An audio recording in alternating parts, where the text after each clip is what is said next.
Hello, everybody, and not everybody, the one person that's actually going to watch this video, my person that is going to grade my project, yeah. So, I'm basically just recording my thoughts because I think that speaking is way easier than typing, at least in my experience, yeah. In my experience, yeah. So I got a list right over here. So if you see me looking over here, it's check the list right now. So this is supposed to be for me writing, but obviously I'm not doing that. So let's see. Paragraph 1. Okay. Introduce your topic. Who are you talking about and why? Who are you talking about? And why are you talking about them? I'm talking about everybody.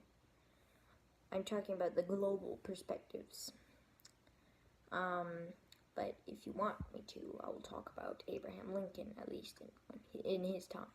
So, slavery was, widely regarded as it was a common thing. That's what I'm trying to say. It was very common. Everyone did it. Every white person on the planet had slaves, and it was not seen as bad or morally wrong. There was probably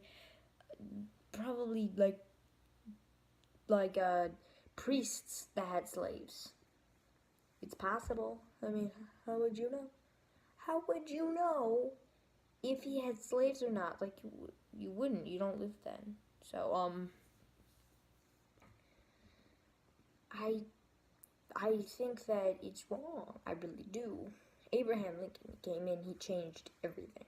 Okay, because there was not, for a very long time, there had not, ever, there had never been a man in power that was against slavery until Abraham Lincoln, or at least as far as I know. I think there was a president at some point that wasn't into slaves, but he had 4,000 slaves, so I don't really believe him. So, I just think that he was great. He was a great person. He created what we would consider a good view in our time, but wasn't very common in his time. So I have to give him credit. He redid what we thought slaves were. We were racist and thought that slaves were beneath us. Because black people, and people still have this view. I'm not saying it because how the Parkland Nazis. I don't think that there are Parkland Nazis. The Trump for one is like this. I could go into all day, but I'll just say that this is an actual, real, this makes sense because of his narcissism and how he thinks that since he's white and a male, actually this is really good because this is how everyone was like back then. Everyone was so narcissistic that they thought, as all the white men who were on top the whole time, all the white men were on top. On the top, very top of the scale. So it goes white men, white women, black men, black women. It would suck to be a black woman at that time or any time, but most times it would really suck to be a black woman. But luckily, I'm not. Actually, I'm gonna get rid of that. Basically, due to Donald Trump's narcissism, he thinks, as he's a white male, that women are not as good as him. Okay, he thinks that anyone that isn't him, anyone that doesn't act like him, isn't like him, is beneath him. That's how everyone was like. That's why he sexually assaulted all those women. Now we know. Okay, if anyone Trump lovers come out and say he's not convicted, he did. He wasn't convicted, but he did it. So, and same for black people. Everyone thought that black women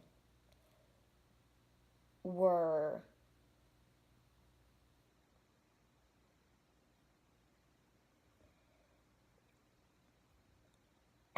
no, just black people in general.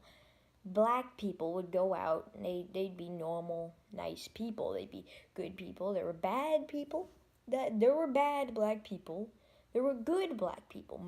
I'd say that just as many there are just as many good black people as there are good white people. So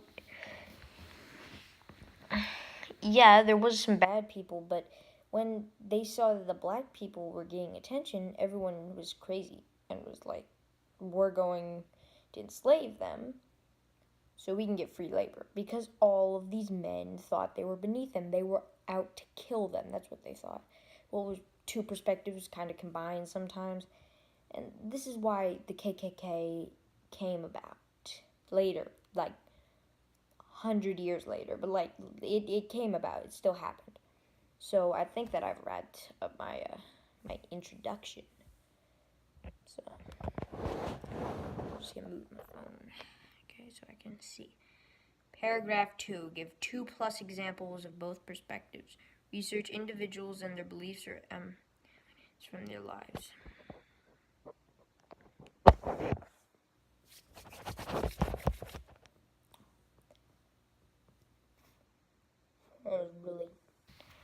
My hands are really hot right now. Okay, so 2 people I chose: Abraham Lincoln and Robert E. Lee. Basically polar opposites. And the thing is, it's not even like they existed 5,000 years apart. No, they were literally 2 polar opposites at the exact same time. So Abraham Lincoln was a great man. He changed how we saw people in general, because everyone's equal. Every single person is equal to each other. There's no one or another. There's no defining people by their skin tone. That was something that he believed in and was correct. So that's like, I mean, that's something that we would want a president to, be. We would want a president to be correct, right? I think everyone universally agrees that that's a good idea. So, and Robert E. Lee, he was a racist. A racist. So racist, in fact, that the people that fought at his house, no joke, the people in the Union actually made it into a graveyard so that his house couldn't be a monument representing the Confederacy. There's no joke. Look that up. He's such a bad person that like, to be honest, I don't even need to explain it to you. He's like the definition of a bad person. So I'll go to paragraph 3. Paragraph 3. Explain what the Emancipation Proclamation was and how Abraham Lincoln strategically issued it. The Emancipation Proclamation, I'm sorry if I said that wrong, was the proclamation that freed the slaves, and that's like really big deal. So if you notice, the Emancipation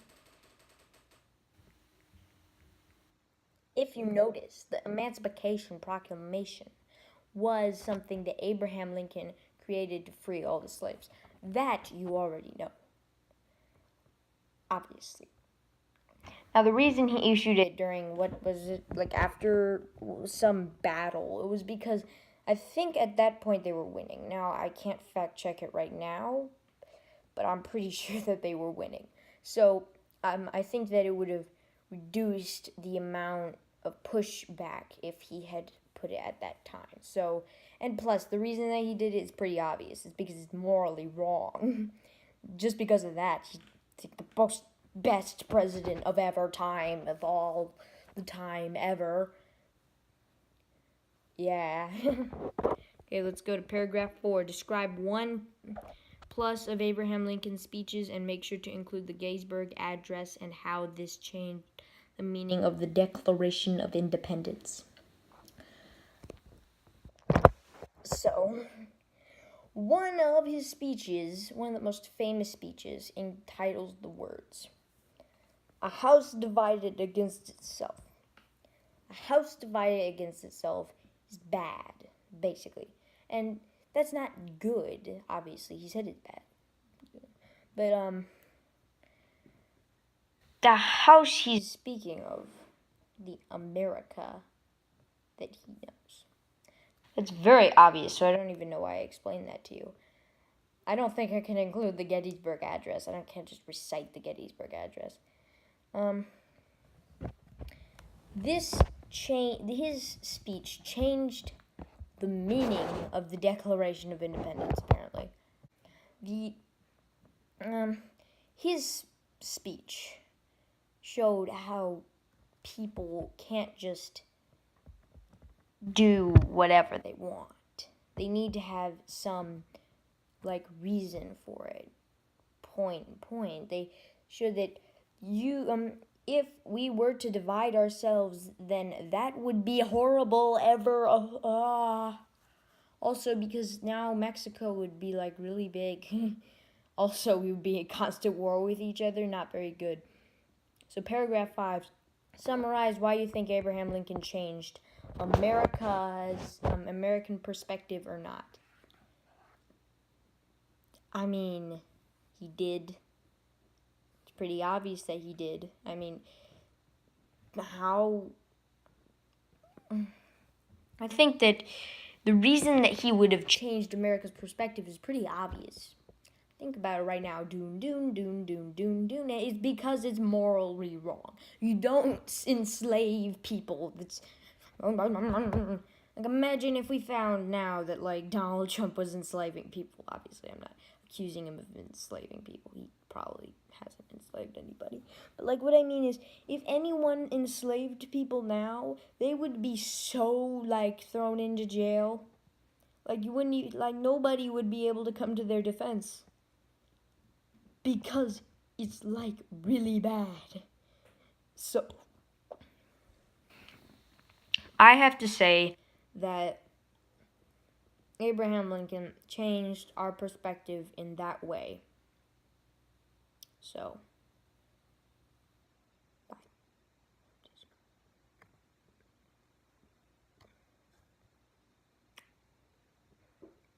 Here's a funny movie clip.